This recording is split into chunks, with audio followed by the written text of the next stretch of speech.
Today, I am proud to present accordionist Cory Pesaturo, and even prouder to say that I know him personally. He's sort of a habitual pioneer as an American accordionist, the first graduate from the New England Conservatory of Music and Accordion, a 4-time world championship winner, and hopefully world record holder in marathon accordion playing. He just came back from Austria after having played for over 32 hours to break the Guinness World Record. He's won world championships on both acoustic and electronic accordion, and the only person to also win a world championship in jazz. He's got a whole host of other activities, including developing his own electric accordion, compiling hurricane weather records, and collaborating with the Red Bull Formula One team. He will discuss the history of the accordion in America and what he's doing to reinvent the instruments. There's some really interesting technology involved. With him is fellow accordionist Ljubinka Kulisic, a Serbian accordionist and a very accomplished international performer. They will both demonstrate their amazing virtuosic and sometimes improvisational playing styles. Please join me in welcoming Cory Pesaturo.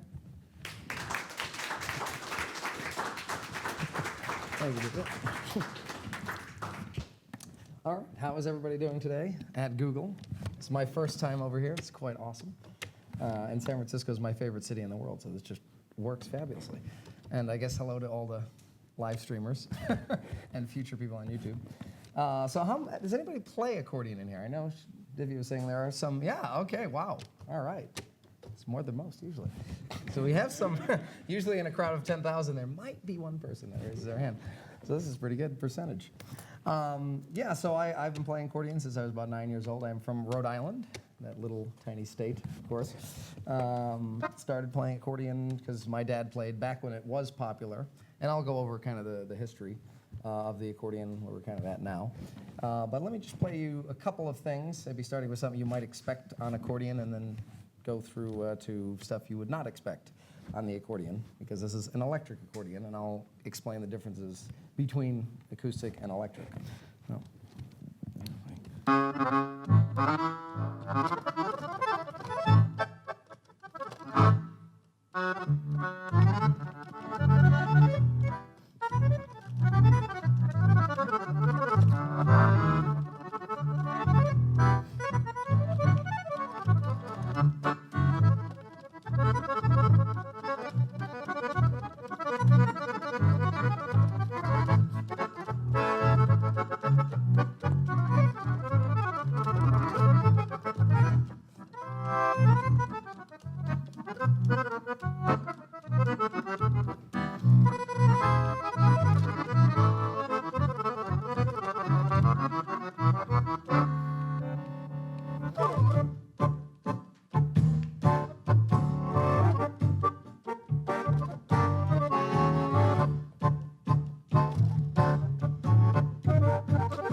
Thank you.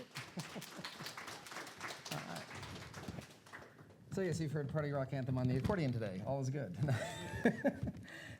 Pretty much anything is possible, really, on the accordion. But, so where to start with the accordion? There's kind of still debate, and I don't know, it's just trying to research everything, figure out when did the accordion kind of start and when did it get into the phase that it is in now. And there are many different kinds of accordions, which I'll also say. So around 1820s, 1830s, accordion began as just something to have an organ that you'd be able to kind of almost put in your pocket and walk around with. And the idea was to have kind of these little reeds that you would play and blow into. Organetto was kind of the first one. And then they started to look kind of like, if anybody knows a bandoneon or concertina, they play these in Argentina, they started to look more like that.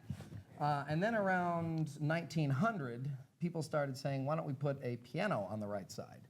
And so the actual term of this instrument that I'm playing is called the piano accordion. And that has mainly become popular in the United States. And it's kind of interesting how every single country plays a different accordion.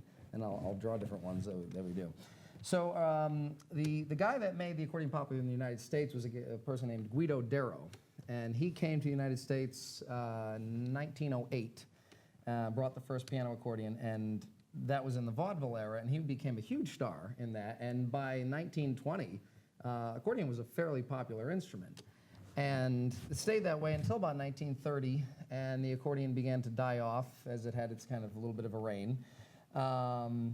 And went kind of just stayed in the, it wasn't unpopular, it wasn't really a thing to do, probably until 1948 when Dick and Tino went on the Horace Heidt show, which in those days was kind of like American Idol on the radio.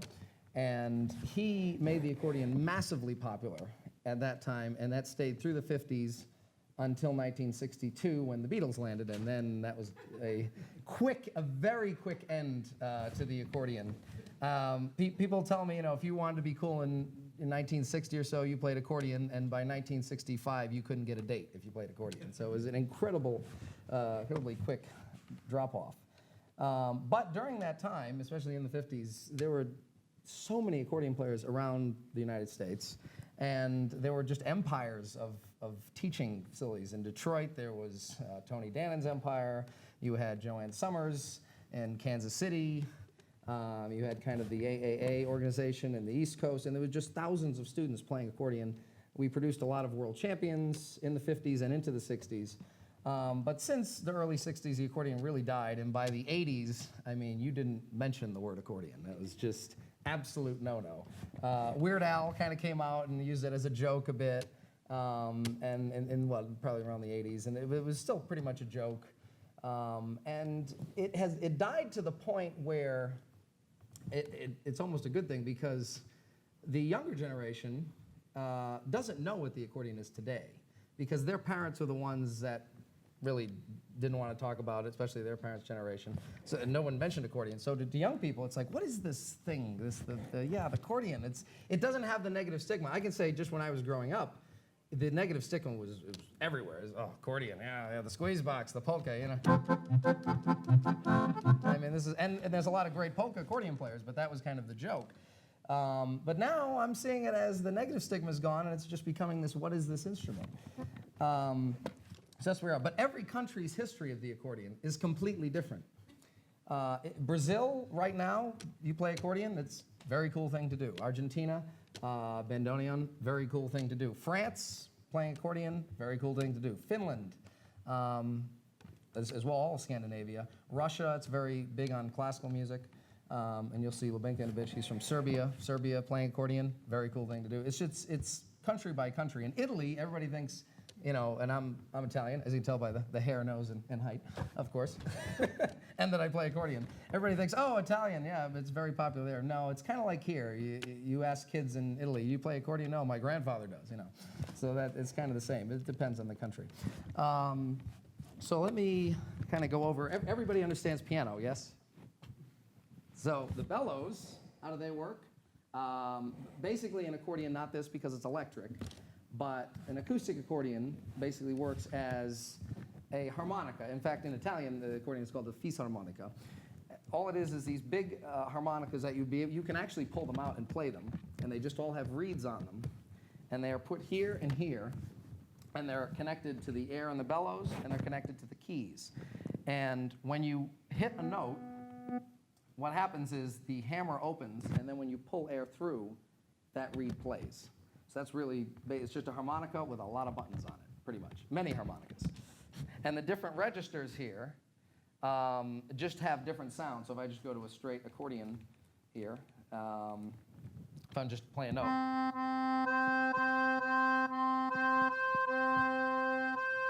there's different reed blocks that would be being used to make different sounds. Because if you have 4 different reed blocks, you can make a bunch of combinations with those reeds. And it's the same on the left hand with these. This being electric, there are no reeds. It's all computer chips. You guys being engineers would know more about how this works probably than I do. It's just a lot of computer chips, but it's the same basic idea, except here, instead of me just playing an accordion note when I go to these sounds, and I have a piano or an organ or a violin and different things like this. All right, so the left hand, though, let me draw out the left hand because it's a bunch of buttons. This one says, as you saw, CPES, because Cory Pesaturo, it's kind of the shortened name, I guess, my hip-hop name, I don't know, CPES. So how do the buttons work? All right, where are the markers over here? How many, since we have some accordion players, how many people have somewhat of a grasp of music theory? That's a fair amount, yikes, all right. Fair amount, this is good. I hate explaining the left hand of the accordion because then people go, oh, that's not that complicated. I like everyone to look at it and go, how in the world do you play that? Well, it's not too bad. So if I just draw a cross-section of one line this way and one line this way, then you can see. We'll just do C. Everybody likes C. If I go this way, up and down, what is happening is over here you would have G, over here you'd have D, and this way you'd have F. This way you'd have B flat, and it just, keeps going on and on and on. So this is the, anybody? Circle of fifths, circle of fourths. I always have called it the line of fourths and fifths because it's in a line, but also musically it does go on forever. You can get to D quadruple sharp and E quadruple flat if you just keep going. And the thing is, yes, they do repeat. So if I go down, I'll put this in here. If I go down to D flat here, I do have F sharp up here. I mean, what is it? D flat down here, C sharp over here.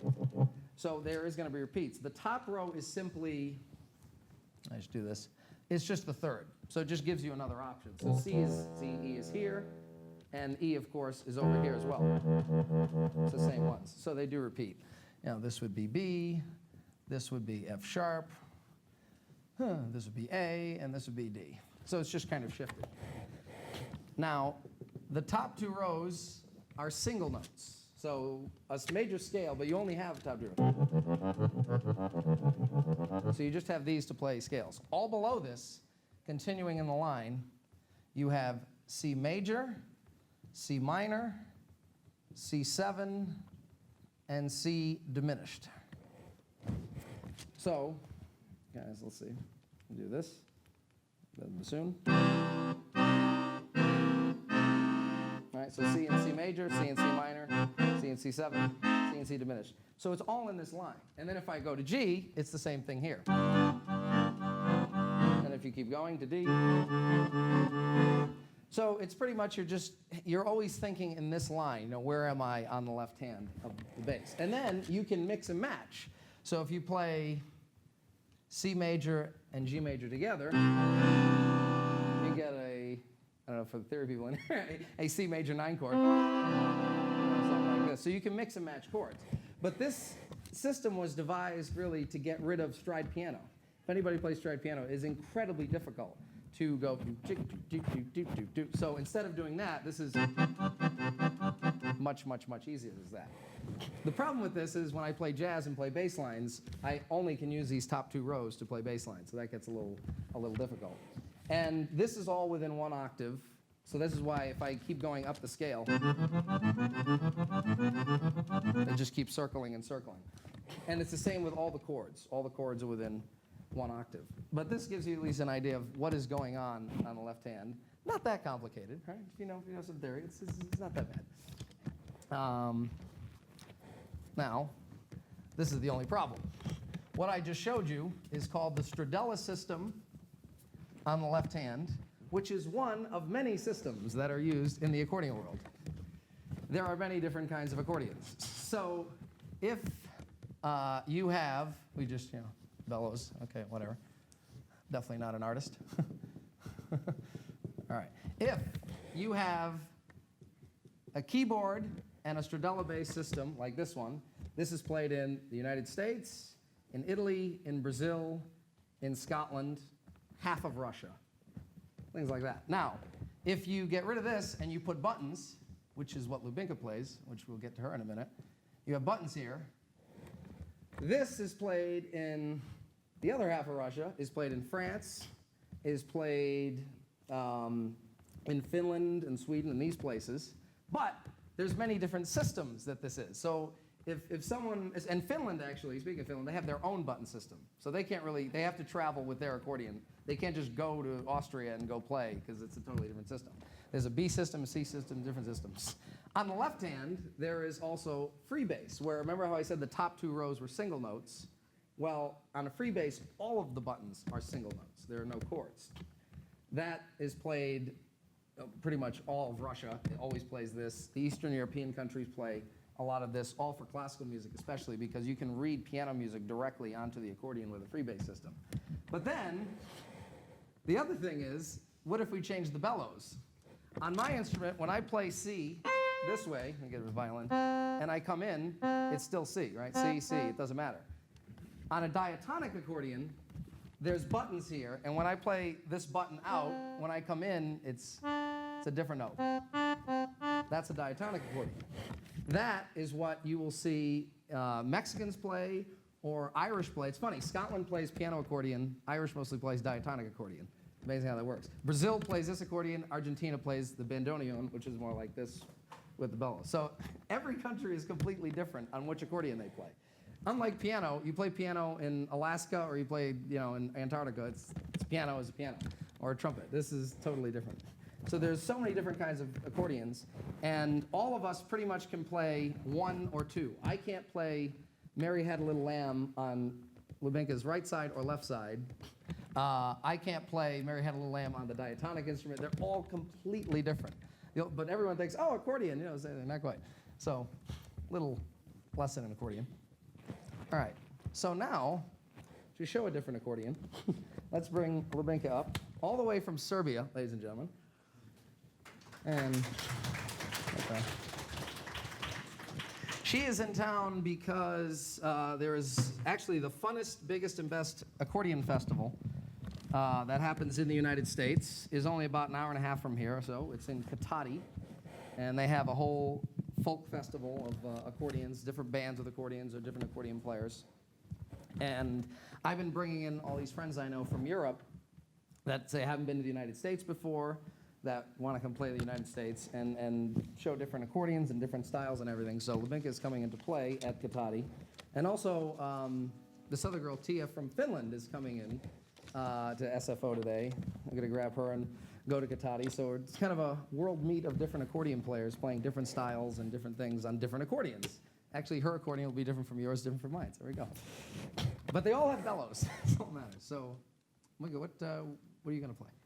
I'm playing a second movement of Bulgarian Suite from Vyacheslav Simeon, a Russian composer. And it's free bass. Yes. So you can hear free bass.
can play one more.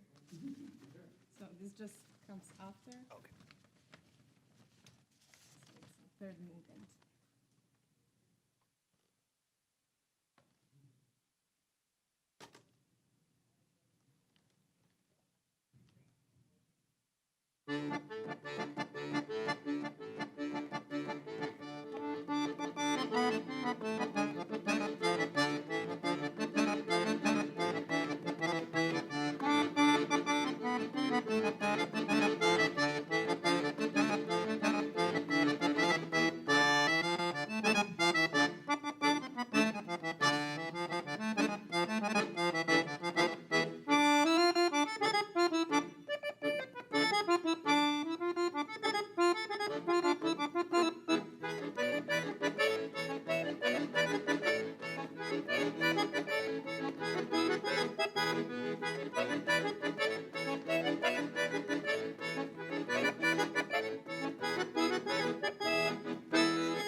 Ljubinka Kulisic.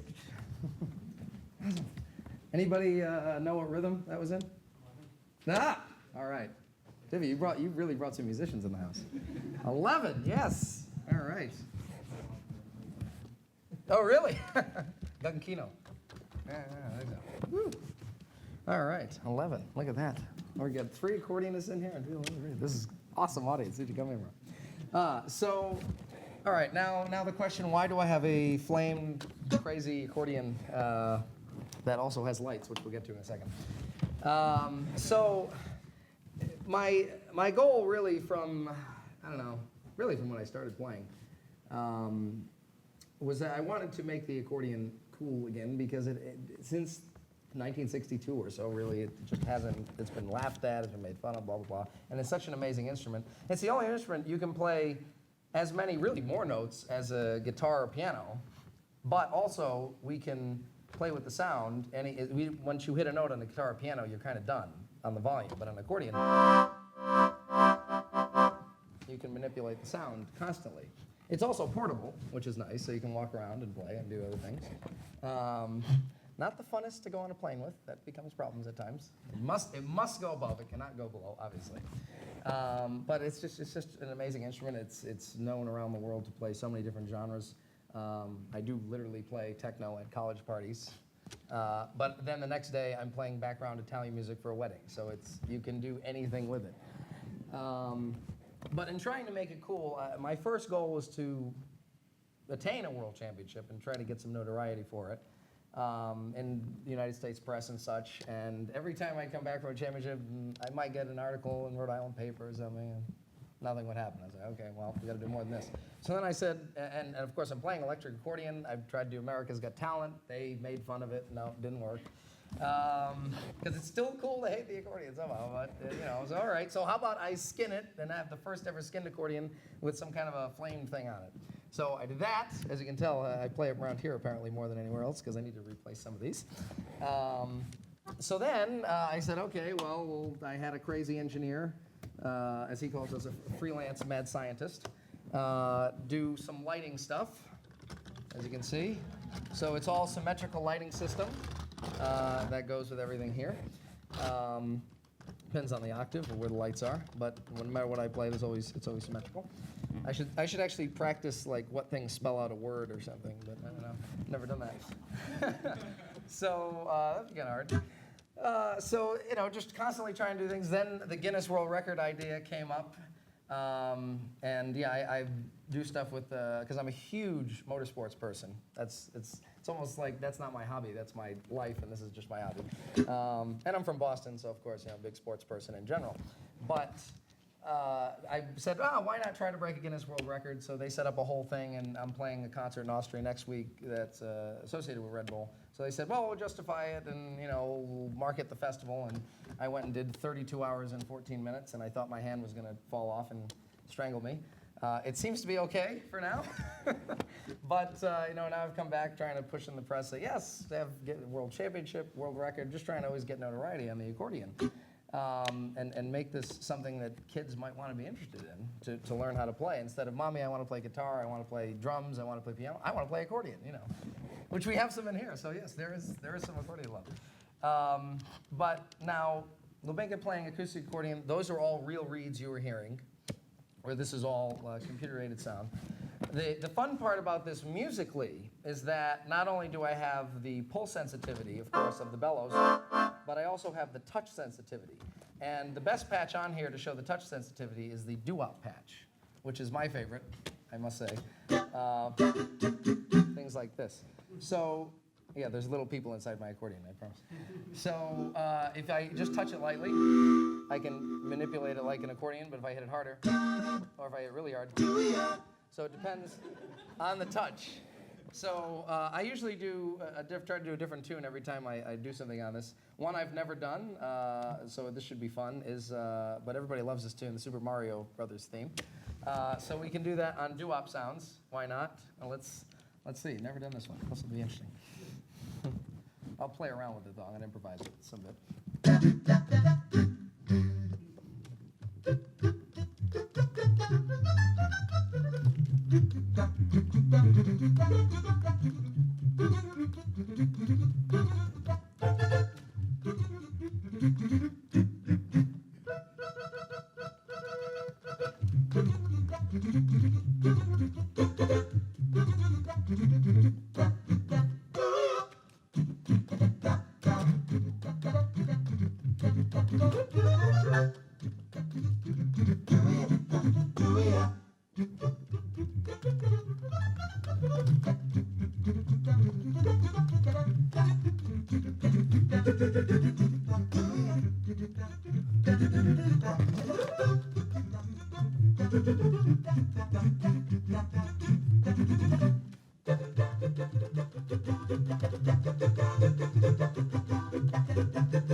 Who, when they woke up today, thought, I'm going to hear Mario Brothers theme doo-wops on an electric accordion? I don't know.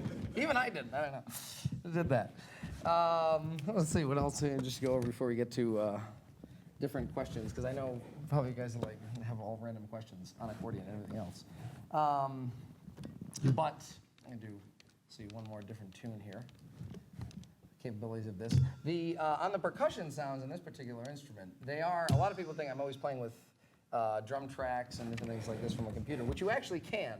I have a USB inside, and I can actually just kind of play tunes, anything that I want. If it's like, I've used this at a party for a boombox, my own instrument, which is kind of interesting. Do something like this. Yeah.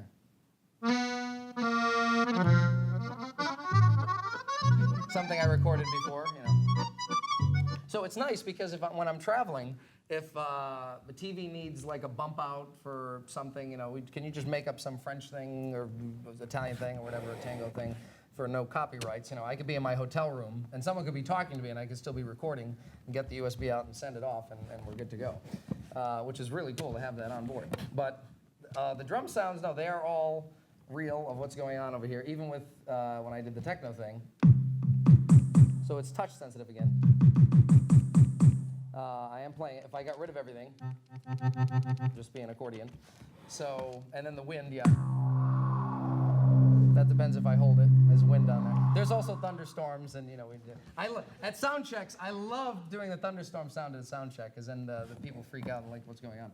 So, let's do something from not too long ago that I think everybody knows. It'll be kind of fun with the drum sounds.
All right, so we can open up the floor here to questions. We want to hand out the other mic, I think.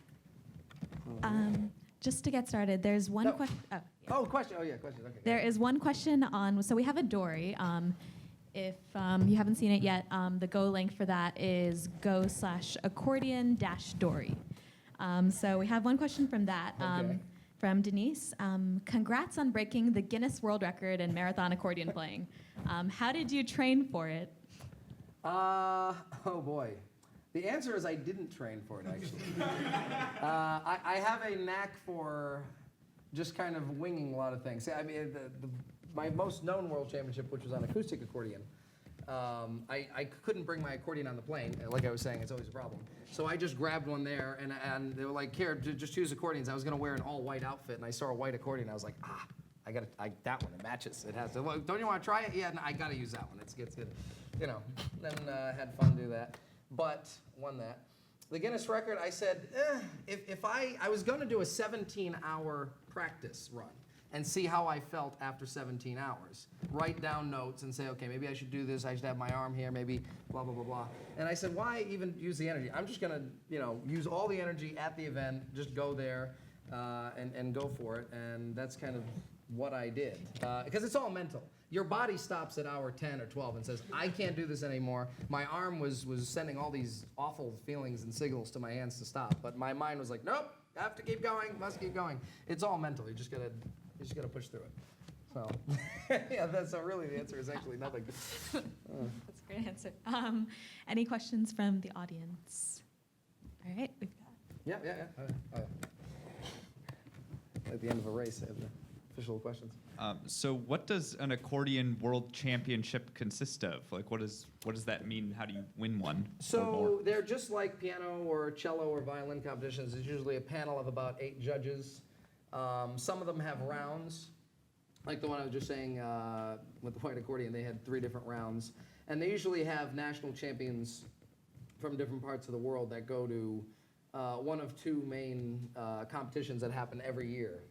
And actually, I'm trying to get the World Championships to happen in the United States either LA or Boston in 2020, trying to bring that here, because it goes to different places every year. But it's just like any other competition. They have a big panel of judges that look very serious, and you're nervous. And there's different categories. There's, you know, classical category, and then there's more of an overall variety kind of category. So just kind of like any other instrument. More questions? Hi.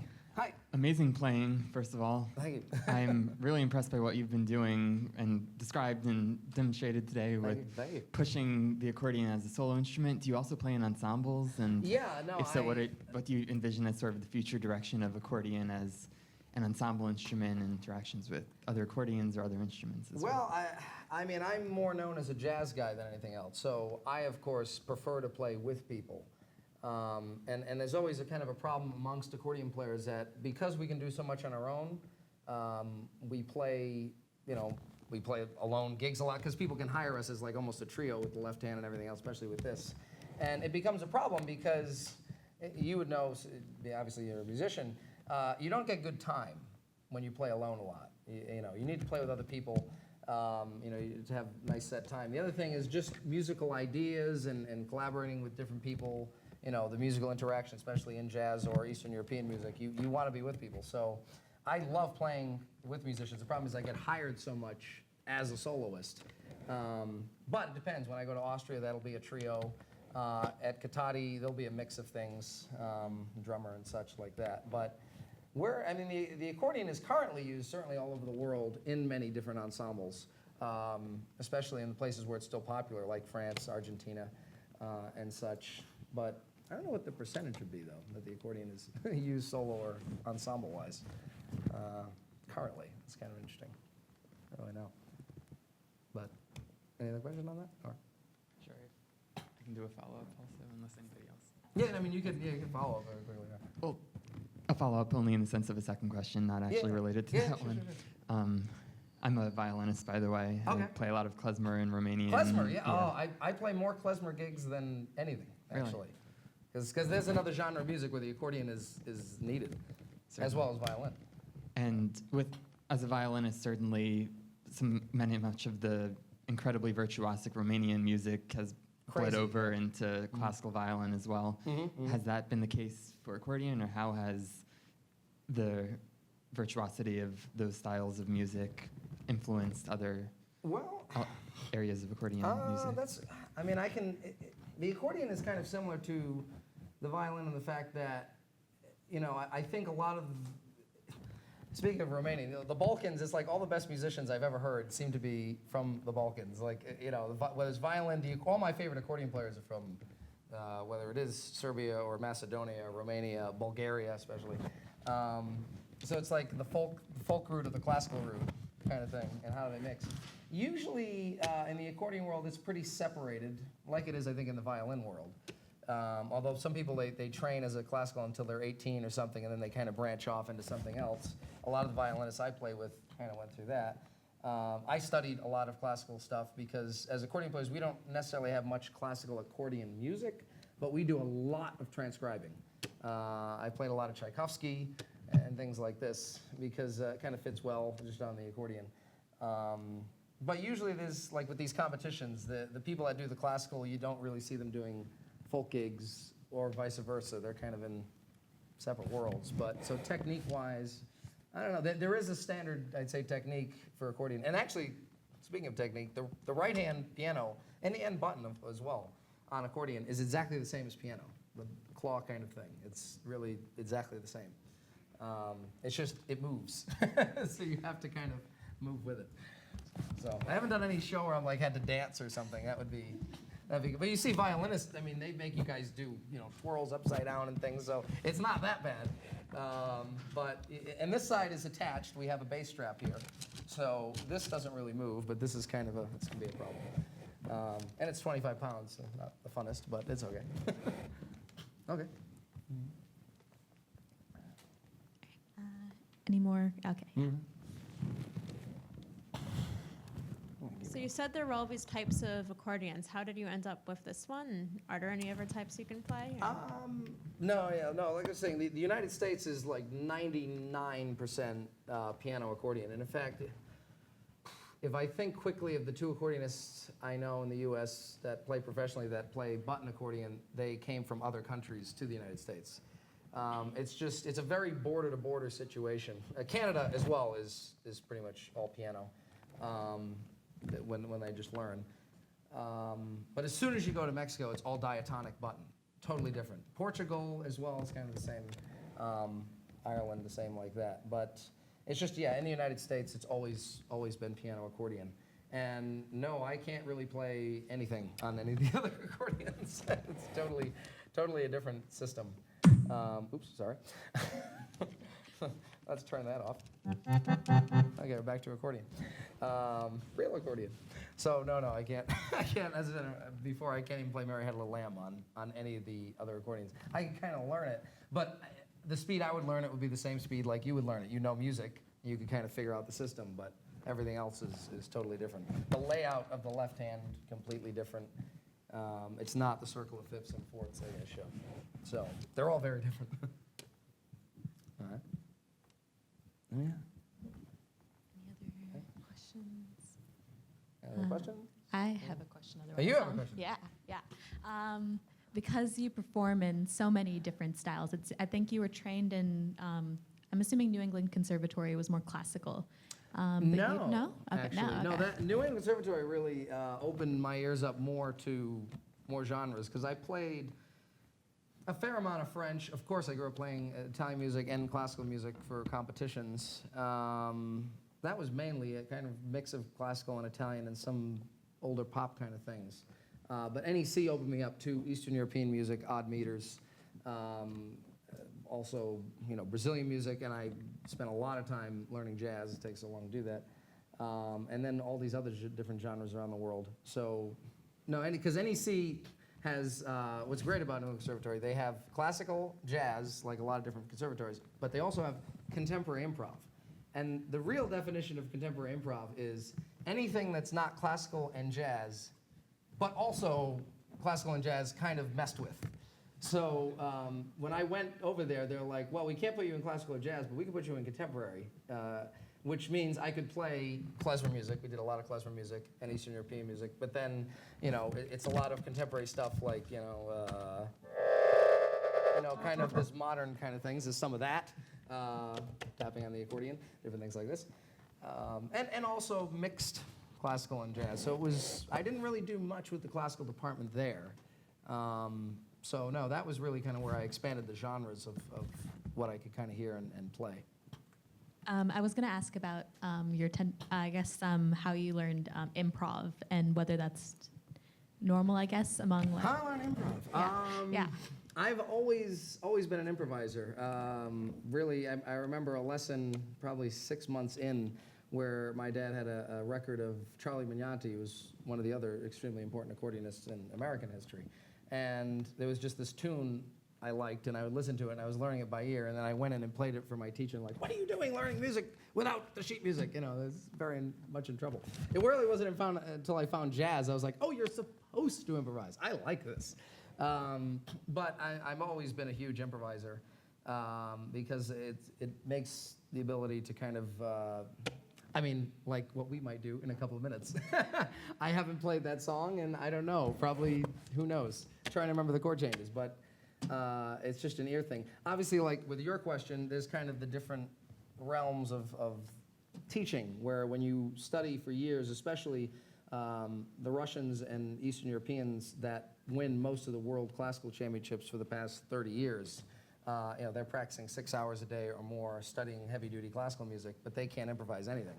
And then there's kind of the other school of thought. So it's really, I see it the exact same in violin world, exact same in piano world. It's kind of the same idea. But I think improvisation is so important. And just if I hear something on the radio, I'm already kind of learning it, then I can maybe go play it at the next set gig, things like this. If I can decode it quick enough. No. Any other questions? Or it's La Danza time. Okay. I'm gonna get that one ready here. So with the different types of accordions, this is sort of two parts. How closely do different layouts of the accordions align to the underlying theory or structures of the music in the different countries? That definitely does. Like, is it easier to play Finnish music if on the accordion than there is definitely a bit of that. Even like the best example I can think of, actually, is this is close to home. If you listen to like certain kind of Tejano music and different genres of Mexican music, where the accordion is very important in the band, there's always an accordion player, and they play diatonic, which is the one where you hit the one note this way, it's one sound, and it's a different one when you come in. So it's like when they play, if they're in the key of G and they're playing G, they're playing this, and then when they play D, they have to go out the whole time. They have to keep going out, or they can't play in the key D. So there's not many keys you can play in on a diatonic.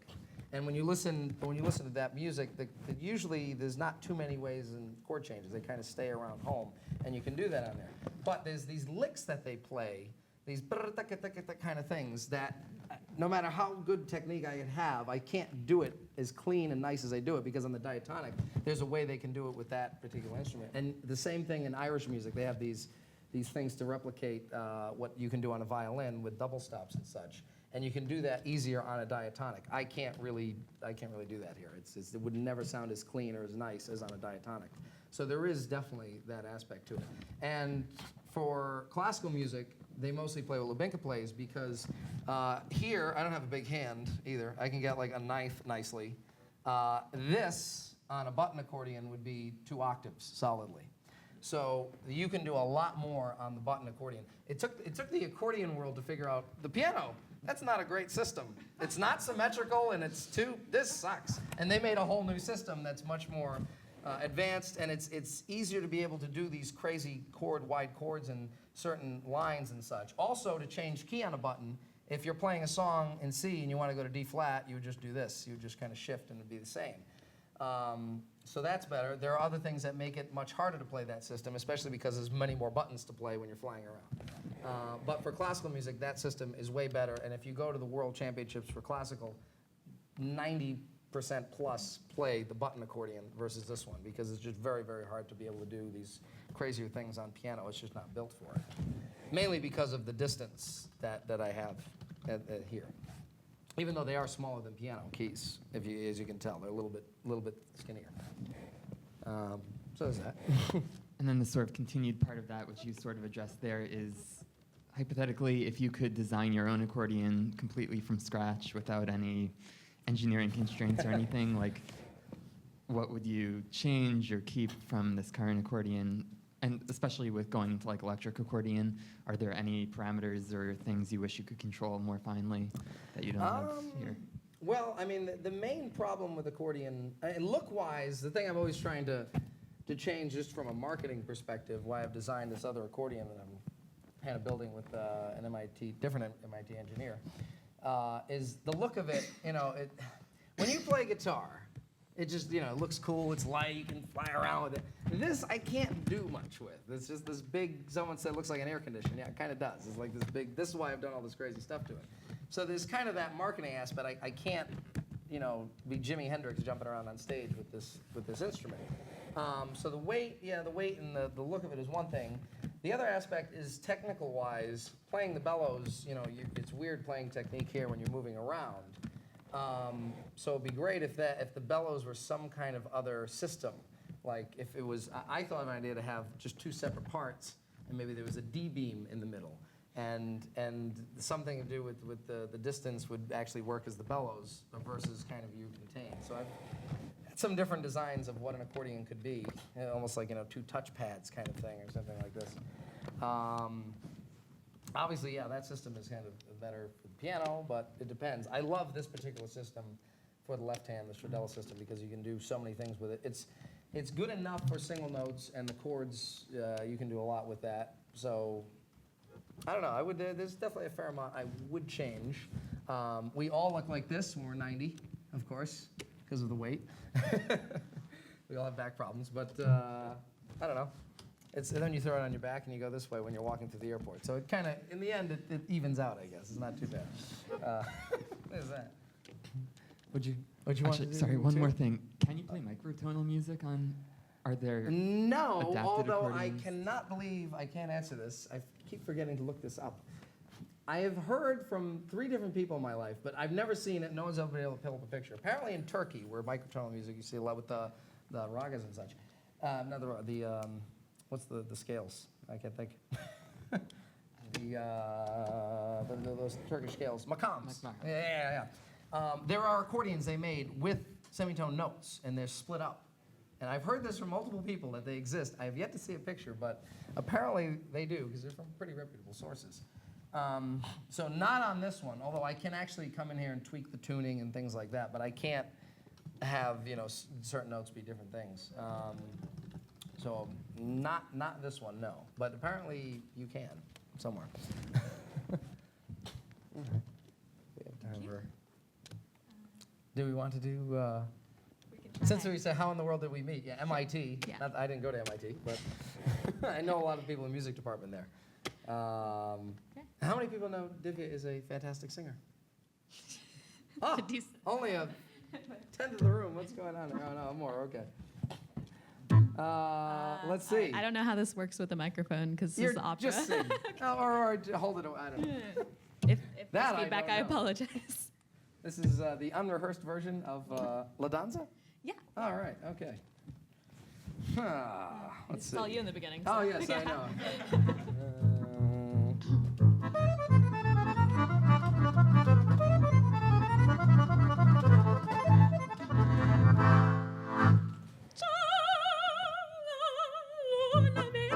Mamma mia, si salterà, ora bella bella tare che l'amor non mancherà. Già la luna mezzo mare, mamma mia, si salterà, ora bella bella tare che l'amor non mancherà. Già la luna mezzo mare, mamma mia, si salterà, presto danza tondo tondo donne mie vedete che canzone veloce quando ciascuna toccherà. Finché c'è una stella e la luna splenderà, il più bel con la più bella tutta notte danzerà. Mamma mia, già la luna mezzo mare, mamma mia, si salterà. Brinchi, brinchi, brinchi, brinchi, brinchi, brinchi, brinchi, brinchi, mamma mia, si salterà. Brinchi, brinchi, brinchi, brinchi, brinchi, brinchi, mamma mia, si salterà.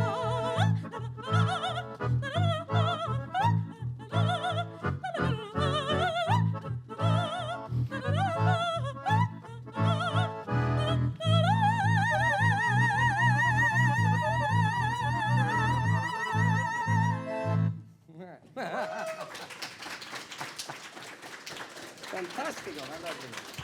Brava, brava. All right. Thank you. Oh, all right. Well, thank you guys so much for coming out, hearing some accordion stuff. And I'll be around for a little bit, so if you want to ask other questions as well, or the live folks, you can Facebook me and all these other things. Ask me whatever questions you want. Be around. More techno. Okay, we'll end with 10 seconds of techno. Yeah, I know. You gotta give us more techno. Give me a key then, or something. D. Give me another key. Okay, D. No. I mean D's good. Just give me more. Give me more. Start with D. Okay. All right. I love this crowd. They don't say F sharp exactly. I'm waiting for that. Please no. All right. Good. I didn't hear F sharp. Okay.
We'll call that the Google Jam Techno, whatever. I made it up for you. All right, thank you so much. Coming out. Thank you, Divya, putting this on.